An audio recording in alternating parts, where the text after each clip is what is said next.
మా ఊరు భైరవకోన ఎలా అనిపించింది? భైరవకోనం అయితే నాకు ఏ టైప్ ఆఫ్ లో ఉందంటే విరూపాక్ష అంత బెటర్ అని చెప్పలేను, కానీ దానికి ఏం మాత్రం తీసుకోకుండా ఉందన్న. ఆ రేంజ్ లో మంచి suspense thrilling elements horror movie అనమాట. చాలా బాగా అనిపించింది. బిఏ ఆనంద్ డైరెక్షన్ మనకి ఎప్పుడు చాలా డిఫరెంట్ గా అనిపిస్తుంది. ఈ సినిమాలో అంతే డిఫరెంట్ గా సందీప్ కృష్ణ గారి యాక్టింగ్ అయితే నెక్స్ట్ లెవెల్ అనమాట. హీరోయిన్ గారి రొమాన్స్ సీన్స్ కానీ ఆ లవ్ ట్రాక్ కానీ చాలా బాగా అనిపించింది. ముఖ్యంగా సస్పెన్స్ ఏదైతే సస్పెన్స్ థ్రిల్లింగ్ ఎలిమెంట్స్ ఉన్నాయో అదైతే చాలా బాగా అనిపించింది. మనకి ఎక్కడ బుర్ర తిప్పని వదన వాట్ నెక్స్ట్ అనేది ఒకటి కనిపిస్తుంది అన్నమాట.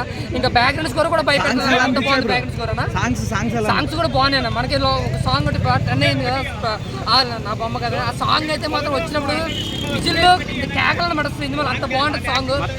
సూపర్ థ్రిల్లింగ్ హారర్ మూవీ అన్నమాట. చాలా బాగా అనిపిస్తుంది. సందీప్ కిషన్ మంచి హిట్ పడింది అనుకోవచ్చా? వెంకటాద్రి ఎక్స్ప్రెస్ అంటే ఆ రేంజ్ పెద్ద హిట్ అనే సినిమా. అంటే విరూపాక్షతో పోల్చి వచ్చేది నాకు కొంచెం ఆ సీన్ అలా అటువంటి సీన్స్ కూడా ఉన్నాయి మనకి. అమ్మ ఏంట్రా అనిపిస్తుంది, అంత బాగా అనిపిస్తే సీన్స్ కూడా. ఒక మంచి బ్లాక్ బస్టర్ మూవీ ఒక్క వర్డ్స్ లో చెప్పాలంటే విరూపాక్షలో ఒక మంచి block buster movie Sandeep Krishna మంచి బ్రేక్ అయితే వచ్చింది. Thank you.